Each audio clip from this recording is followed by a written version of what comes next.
Hello બાળકો, બધા બાળકો મજામાં?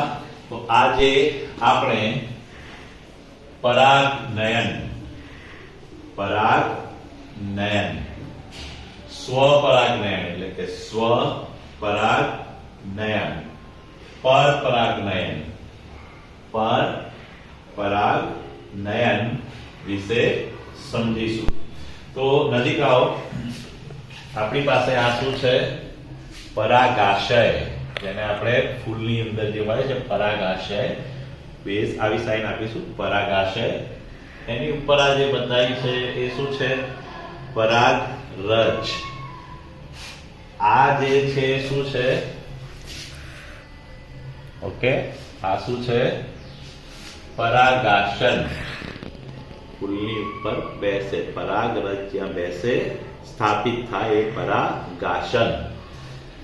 તો આ પરાગાશયમાંથી પરાગરજનું પરાગાસન પર જવું, એટલે કે પરાગાશયથી પરાગાસન સુધીનું પરાગરજનું જે ભ્રમણ છે એને આપણે શું કહીશું? પરાગનયન. તો હવે આ સ્વપરાગનયન એટલે શું?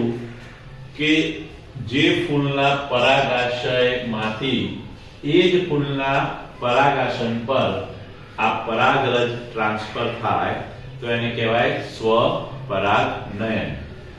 પણ જો આ જે પરાગરજ છે એ બીજા કોઈ ફૂલના પરાગાસન પર સ્થાપિત થાય તો એને કહેવાય પરપરાગનયન.